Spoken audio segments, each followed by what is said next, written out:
जय गुरु जी, शुक्राना गुरु जी। परम पिता परमात्मा, आपका हर पल का शुक्राना गुरु जी, शुक्राना, अनंतम शुक्राना। ओम नमः शिवाय, शिव जी सदा सहाय। ओम नमः शिवाय, गुरु जी सदा सहाय। जय गुरु जी, संगत जी, सारी संगत को जय गुरु जी। सत्संगों की तो कोई गिनती है ही नहीं। मैं नंबर नहीं डालूंगी कि मेरा दूसरा है, तीसरा है, चौथा है, पांचवा है, छठा, सातवां, ऐसे तो पता नहीं कितने सत्संग हैं। छोटे छोटे रोज ही सत्संग हैं जो हमें याद ही नहीं रहते। कुछ अहंकारवश, क्योंकि अहम इतना है कि पता ही नहीं चलता कहाँ गलती होती है, कहाँ नहीं होती, क्या कर रहे हैं, क्या नहीं कर रहे।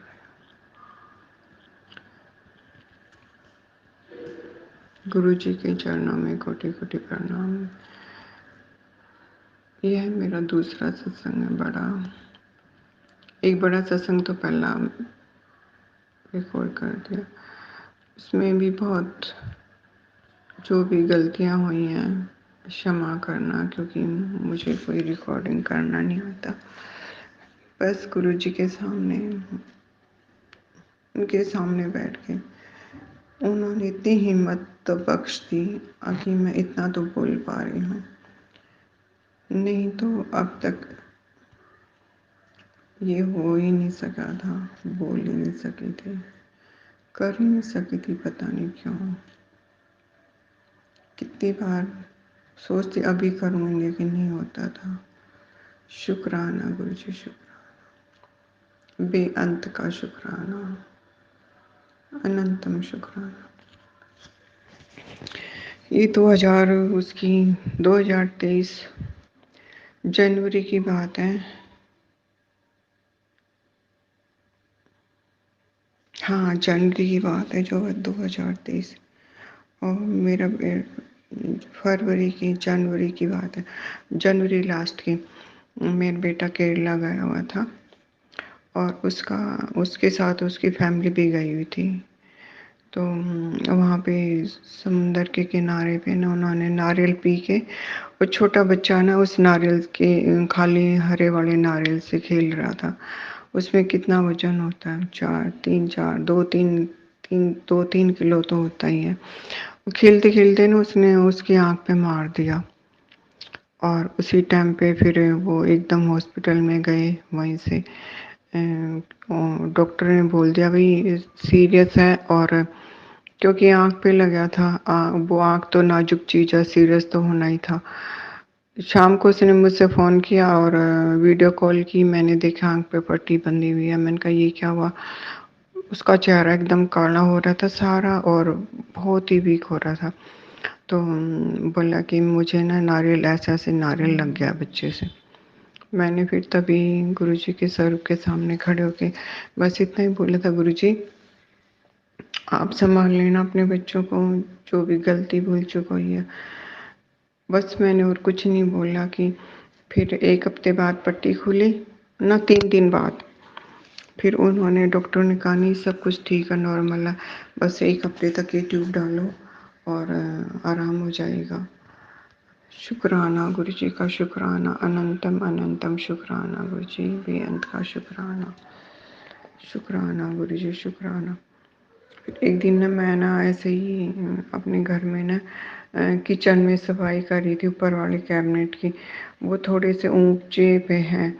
मैंने 3 फुट ऊंचा स्टूल लगा रखा था और खड़ी थी। और पहले मैं गिर चुकी हूँ, वो कई साल पहले 2000 में मैं गिरी थी सीढ़ियों से, मुझे बड़ी चोट, अब जो आज तक याद है। लेकिन मैंने बैलेंस बना के बहुत अच्छी तरह चढ़ी थी मैं ऊपर, और आराम से खड़ी थी।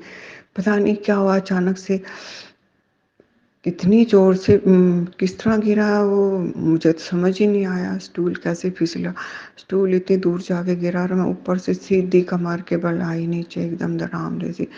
और वहाँ पे ना बीच में पिलर के ऊपर वो पत्थर लगा हुआ है, और उसके ऊपर लगी अगर बस ये बोला जय गुरु जी और थोड़ी देर तो दर्द होया एकदम ठीक होगा। नहीं सच में अगर और कोई गुरु जी का साथ ना होता तो एकदम इतना बुरी भयंकर से हड्डियां टूट जाती पीछे स्पाइन की, क्योंकि इतना ऊंचा पत्थर था वहां पे सीढ़ी टाइप का, उसके ऊपर गिरी थी मैं कोने के ऊपर। और मैं आज तक भी सोचती हूँ उस बात को, दिमाग में एकदम फौरन याद आ जाती है। शुक्राना गुरु जी का, शुक्राना शुक्राना परम पिता अंतर्यामी पिता गुरु पिता, शुक्राना आपका, शुक्राना बेअंत का शुक्राना गुरु जी, शुक्राना शुक्राना ही शुक्राना। मेरी आंखों में ना सफ़ेद और काला दोनों तरह के मोतियाँ हैं, मोतियाबिंद है। तो मुझे डॉक्टर के पास चेकअप के लिए जाना था 2023 में अगस्त में। हाँ अगस्त में गई थी, जाना नहीं था, अगस्त में गई थी। कई साल से इलाज चल रहा था एम्स में। फिर वहाँ पे कोरोना के बाद बड़ी दिक्कत परेशानियाँ होती हैं। ऑनलाइन का अपॉइंटमेंट का हो गया तो सुबह से शाम हो जाती है, तो वहाँ से मैंने हटा के यहाँ पे दरियागंज में जाना था हॉस्पिटल में, तो अपॉइंटमेंट ले रखी थी वहाँ पे। तो फिर मैं 28 अगस्त को वहाँ गई थी डॉक्टर के पास, ये चेकअप करवाना था कि मेरा ये मोतियाबिंद बढ़ तो नहीं रहा है कहीं ज़्यादा, क्योंकि डॉक्टर ने ऑपरेशन के लिए बोल रखा था। वहाँ पे गई और क्योंकि पहले मैं जब एम्स में करवा के आती थी 3-4 साल लगा पिछले सालों, तो जैसे वहाँ का टेस्ट करवा के आई, तो वहाँ टेस्ट करवाने के बाद तो सबको पता है कि 3-4 बारी जाना होता है टेस्ट के लिए, उसमें 3-4 जगह। तो 1 घंटा नहीं, पौना घंटा तो लगता ही। तब बाहर निकलने के बाद ना आंखें बिल्कुल चुंधे आ जाती हैं और खुलती ही नहीं है। खोलने की कोशिश करो तब भी नहीं खुलेंगे, बहुत दर्द होता है आंखों में बहुत ज़्यादा। लेकिन इस बार गुरु जी का शुक्राना ही शुक्राना है। 2023 में मैं गई, वहाँ पे मैंने टेस्ट करवाया बाहर निकल के, और मैं धूप में बाहर निकल के गाड़ी में बैठ के सोच रही हूँ, मेरे को तब याद आया, हॉस्पिटल में तो याद ही नहीं आया कुछ भी। तब याद आया मैं तो ये टेस्ट इसका मोतियाबिंद का टेस्ट करवाने के बाद मेरी तो आँखें नहीं खुला करती और बहुत दर्द होती थी बड़ी भयानक से। और मुझे तो बिल्कुल आँखों में इस तरह पट्टी बांध के और हाथ पकड़ के चलना पड़ा करता। आँखें खुलने का कोई मतलब ही नहीं था, और घर आने के बाद भी 6-7 घंटे आराम करो, लेटो, और नहीं तो बंद कमरे में जैसे लाइट के सामने आके खोल दी, इतनी तेज की रोशनी लगती थी आंखों में, खुलती नहीं थी, और इस तरह बहुत दर्द होती थी। और अब की बार पता ही नहीं चला 2023 में, तो जब मैंने करवाया था टेस्ट बिल्कुल पता नहीं चला, ये नहीं पता चला कि मुझे दर्द है या नहीं है, हल्का फुल्का था। और उसका ध्यान तो बाद में आया गाड़ी में बैठने के बाद। शुक्राना शुक्राना गुरु जी, शुक्राना अनंतम अनंतम शुक्राना बेअंत का शुक्राना। फिर उसके बाद मैंने सोचा कि बारी बारी क्यों चक्कर काटने, आज ही पूछ लेती हूँ उसे। डॉक्टर ने फिर डेट दे दी 4 सितंबर की, उसकी ऑपरेशन की, आँख की ऑपरेशन की, जो 2023 में 4 सितंबर को फिर ऑपरेशन के लिए गई। वहाँ जाने के बाद 9 बजे बुलाया था, 9 बजे गई थी। आधे घंटे का ऑपरेशन था। गुरुजी से बोल के गई थी, साथ कहा था गुरुजी आप भी साथ चलिए। तो आधे 10 बजे आके मैं आराम से लेटी हुई थी। उन्होंने 10 बजे मुझे बोला कि 1 कप चाय 2 बिस्किट दी, और फिर 10:30 बजे बोला आप जाना चाहते हो तो जा सकते हो, बिल्कुल सब कुछ ठीक ठाक है। चेकअप कर दिया था उन्होंने आँख का, सब कुछ ठीक था, कोई दर्द नहीं, कुछ नहीं, बहुत अच्छी तरह ऑपरेशन हुआ था, सब कुछ ठीक ठाक था। लेकिन उसी टाइम पे वो मेरे बेटे का फ़ोन आया, उसने कहा कि मम्मी वहीं पे रुकना, मुझे ना पेपर का वो मेडिकल इंश्योरेंस था कि इसका पेपर का काम करवाना, आप वहीं पे रुकना, मैं आऊँगा, मेरे साथ आ जाना। मैं भी आ रहा हूँ, अभी आ रहा हूँ आपके लिए खाना। मैंने कहा नहीं मुझे कुछ नहीं खाना। बोला नहीं हल्का-फुल्का कुछ भी ले लेना। तो वो खिचड़ी लाया था, उसके पास 2 छोटी-छोटी डब्बियाँ थी, एक डब्बे में खिचड़ी थी और एक डब्बे में था पुलाव छोटे वाले चावल का। तो उसने बोला कि मम्मी मैं खिचड़ी लेके आया हूँ, टाइम लग जाएगा 1 घंटे का यहाँ पे इस हॉस्पिटल में, आप ना जब तक ये खा लेना और आराम से लेट जाओ, तो मेरे साथ ही चलना। तो फिर मैंने कहा चलो ठीक है। तो 11 बजे वो आया था, 11:30 बजे के करीब मैंने उन्होंने मेरे हस्बैंड ने दे दिया, मुझे डब्बी दे दी।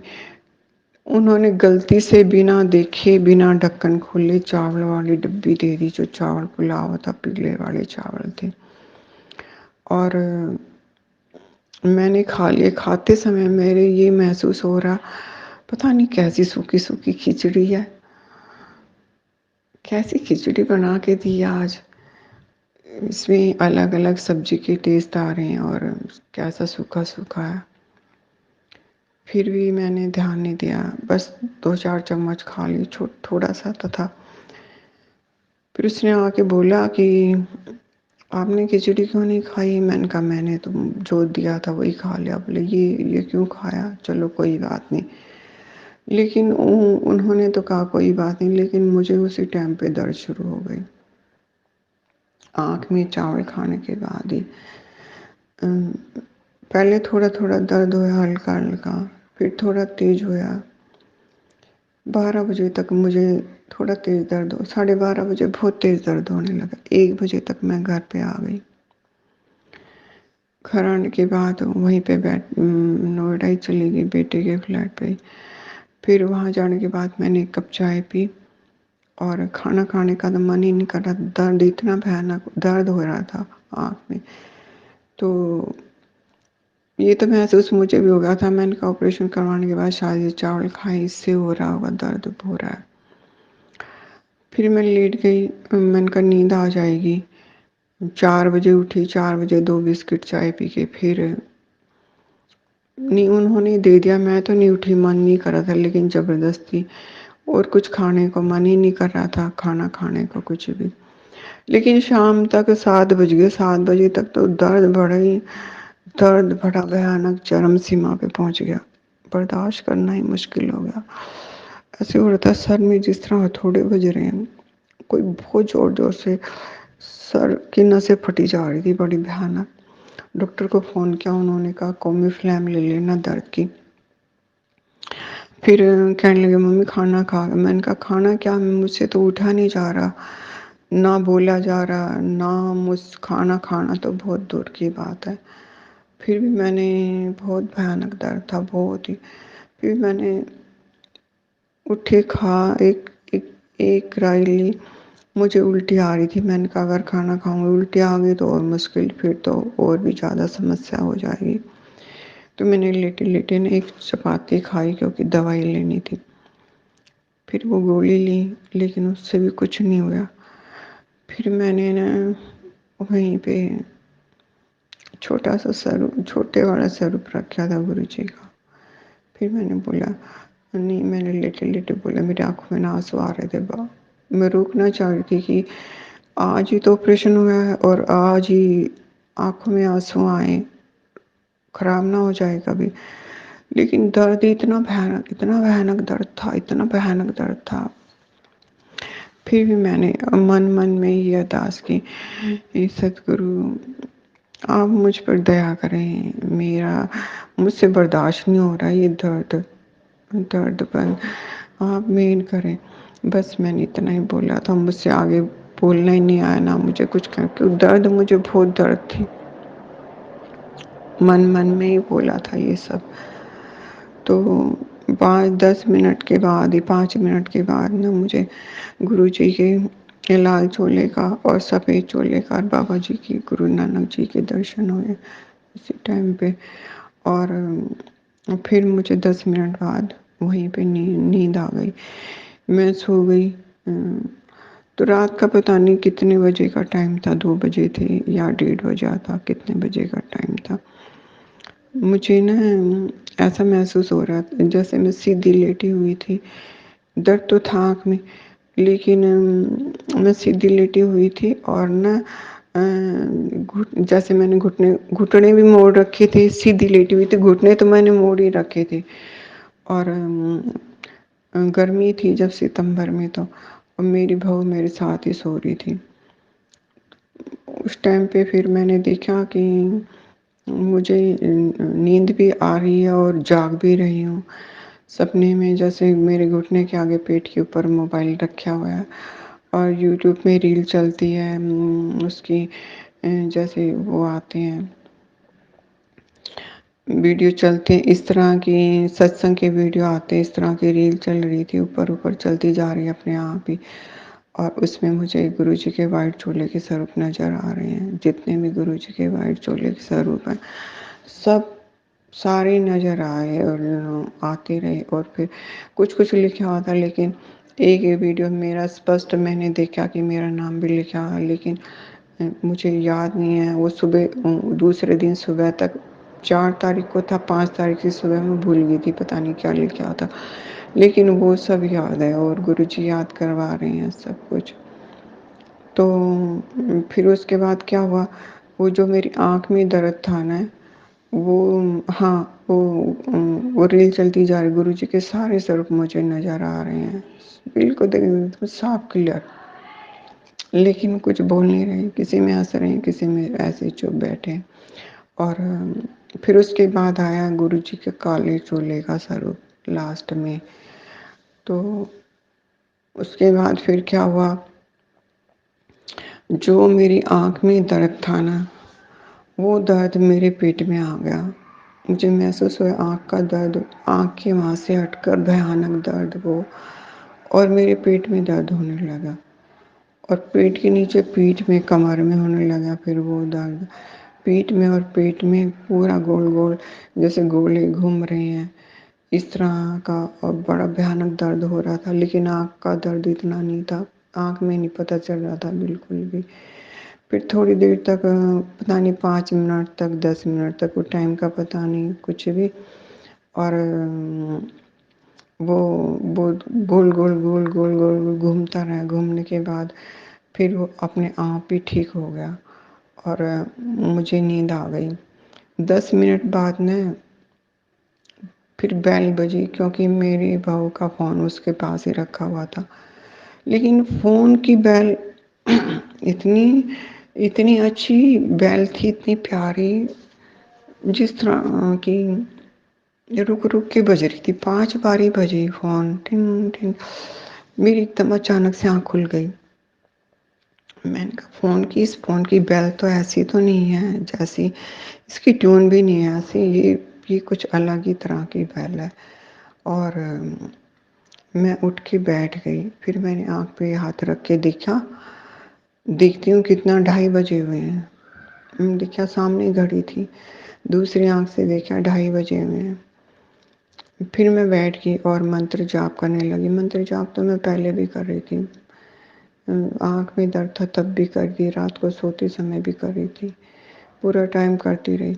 गुरुजी ने उस टाइम पे, जिस टाइम पे मुझे वो फ़ोन में रील दिखाई दे रही थी, उस टाइम पे इतनी तेज़ ब्लेसिंग आ रही थी, इतना तेज, इतना ब्लेस कर रहे थे, इतना ब्लेस करते। गुरुजी ने भरपूर ब्लेसिंग दी और बहुत ब्लेस किया, बहुत किया वहाँ पे। उसके सारे घर को ब्लेस कर दिया, बिल्कुल ही बहुत ब्लेस किया। फिर उसके बाद मैं उठ के बैठ के ना फिर मेरे पूरे पूरे पैर से लेके सर तक पूरा पूरा गोल गोल गोल चक्र सा घूमना शुरू हो गया। और इतना ब्लेसिंग आ रही थी, इतना ब्लेस कर रहे थे। वो चक्र पता नहीं कितना, 5 मिनट, 2-3 मिनट, 5 मिनट, कितनी देर तक घूमता रहा उसका नहीं मुझे पता कितनी देर तक। लेकिन हाँ, उस टाइम पे फिर मेरा सारा दर्द ठीक हो गया शरीर का, बिल्कुल एकदम। आँख का, सर का, पेट का, हर जगह का। वो फिर उसके आगे का भी सत्संग है, कुछ है। ज़रूर गुरुजी, क्षमा करना। 1-2 लाइन हो रहा है आगे, पता नहीं क्या थी वो जो मैं भूल गई। शुक्राना गुरुजी, शुक्राना। अनंत, हाँ, फिर उसके बाद गुरुजी ने मुझे ना दूसरे दिन फिर दर्शन दिए, वो ड्रीम दर्शन ही के। और क्योंकि जब मैं अमृत वेला किया करती तो उस टाइम पे फिर मुझे वो पे हैं करण अंकल हैं जो यूट्यूब पे ये सब कुछ बताते हैं, सारी जानकारी देते हैं। और वो बोल रही आंटी, तो मैं लिटिल लिटिल गुरुजी का मंत्र जाप कर रही थी उस टाइम पे, मुझे उनकी आवाज़ आ रही है, आंटी जी कोई लिटिल लिटिल थोड़ी ना अमृत वेला करते हैं। उससे बैठा नहीं जा रहा था आँख की वीकनेस की वजह से। तो फिर वहाँ पे ऐसे ही 3-4 दिन तक होता रहा। लेकिन फिर मैं उठ के और नहा धो तो सकती नहीं थी, फिर बेड पे ही बैठ के जितना आँख मेरी वही उतने गुरुजी उसी टाइम पे उठा देते थे, 2:30 बजे से 3 बजे के बीच बीच में।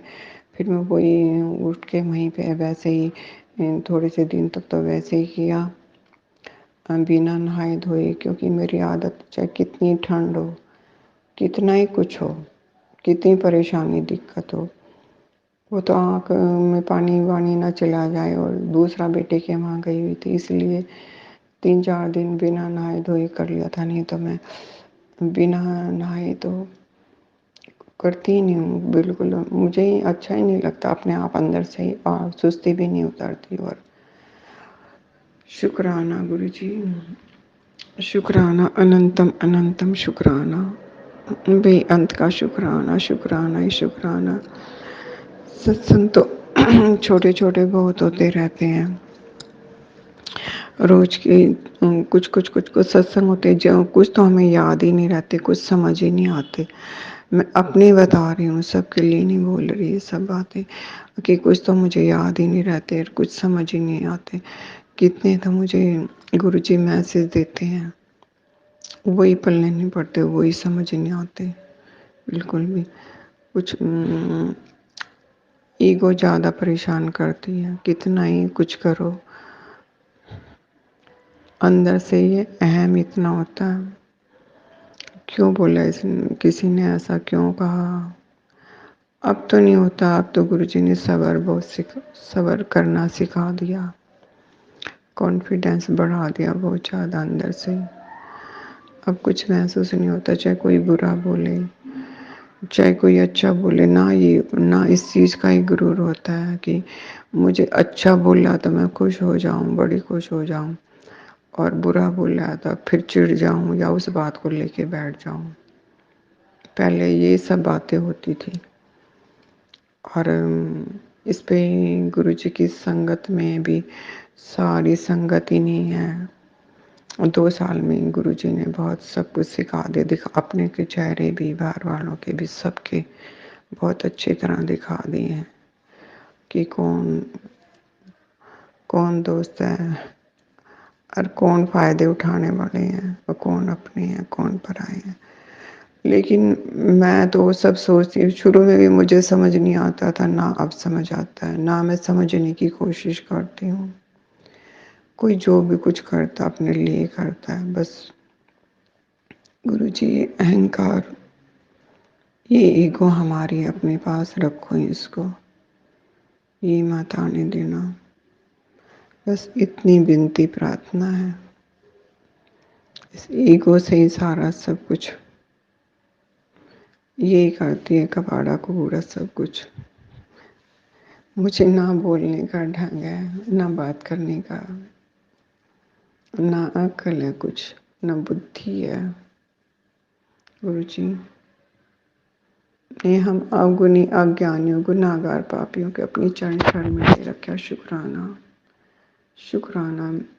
मेरे अंदर तो इतनी नेगेटिविटी भरी हुई है कि थोड़ा-सा भी कुछ प्रॉब्लम आती हमेशा यही बोलती थी, गुरुजी मुझे छोड़ दो मेरे हाथ में जैसी हूँ मुझे मेरे हाल पे छोड़ दो, हमेशा ये कहते। ये बातें गुरुजी को बहुत बुरा लगती थी, बहुत। कि मैं तो इनको कीचड़ में फँसे होकर निकालता हूँ और ये देखो मेरे ऊपर किस तरह का अहंकार भरी बातें किस तरह क्या करते हैं, मेरा दिल दुखाते हैं। क्षमा करना गुरुजी, माफ़ करना। आप बख्शनहार हैं, हम गुनाहगार। आप बख्शनहार हैं, हम भूलनहार हैं गुरुजी। क्षमा करना, हमें क्षमा करना, बख्शना। जो आपको अच्छा लगे हमारे लिए वही करना। आप हमें इस कीचड़ से निकालना, इस कीचड़ से निकालने आए हो। हमारे गुनाहों को, पापों को, गलतियों को बख्शना गुरुजी। क्षमा करना, क्षमा करना। मुझ में ना अक्ल बोलने की है, ना कहने की है, ना बात करने की है। इस टाइम मुँह फट कुछ भी बक कह देती हूँ। क्षमा करना गुरुजी, क्षमा करना। चाहे लोग मेरा मजाक बनाते हैं, जो कुछ भी करते हैं, मुझे उससे कुछ फ़र्क नहीं पड़ता। मुझे आपने सब्र भी सिखा दिया है, कॉन्फिडेंस भी बढ़ा दिया है। जब आप हर पल, हर समय, हर वक्त अंग संग हैं, फिर तो कोई बात ही नहीं है घबराने की, कुछ करने की। हम हमेशा आपकी रजा में रहें। आपको जो हमारे लिए अच्छा लगे वही करना। शुक्राना, अनंतम अनंतम शुक्राना, बेअंत का शुक्राना। शुक्राना गुरुजी, शुक्राना। भूल चूक गलतियाँ बहुत करती हूँ, बहुत बहुत भूल चूक, बहुत गलतियाँ होती हैं। मैं अपने सारे गुनाह, गलतियाँ, अपराध स्वीकार करती हूँ।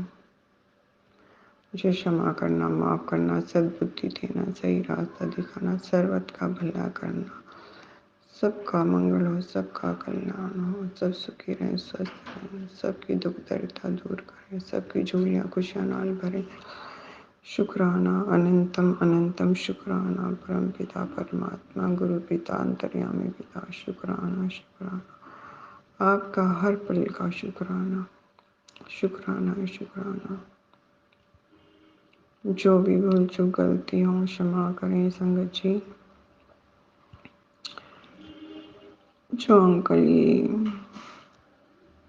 जो अंकल या आंटी ये सत्संग शेयर करें, उनका भी बहुत बहुत धन्यवाद। शुक्राना गुरुजी का, अनंतम अनंतम शुक्राना, शुक्राना ही शुक्राना, शुक्राना, बेअंत का शुक्राना गुरुजी।